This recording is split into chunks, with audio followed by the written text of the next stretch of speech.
Facebook ads funnel. The goal is to work customers down your sales funnel and warm them up to your brand or product in the process. First, make the customer aware and interested in what you are offering. Second, retarget these warm customers, provide value, build trust, and collect leads. Finally, retarget and convert this lead into a sale. No matter what your sales funnel is leading to, you need to identify your end goal.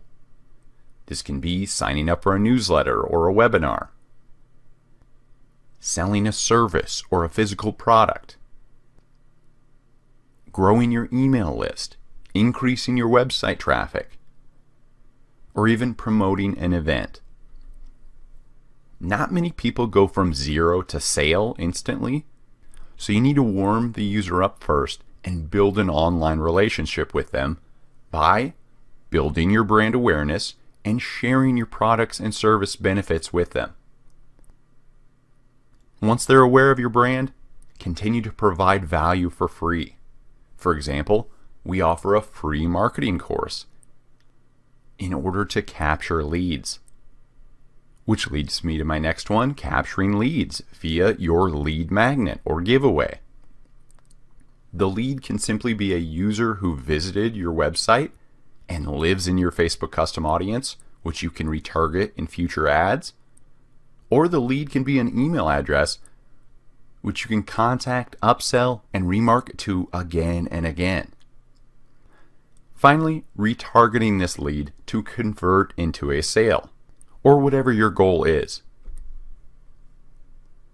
Next, split test. When I say split test throughout this course, I mean literally split test separate campaigns, ad sets, ads, images, text, everything. One variable at a time.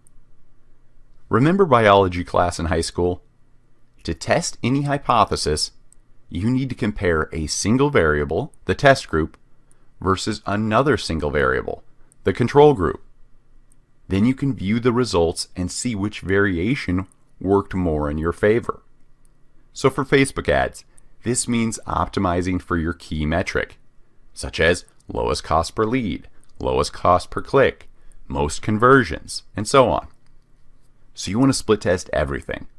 Your Facebook ad objectives, the detailed targeting, ad copy, ad images, videos, and so on. So a pro tip here, make sure to test only one variable at a time in each ad campaign, ad set, or ad, so you can clearly determine which variation equaled the best results. This is my most common funnel.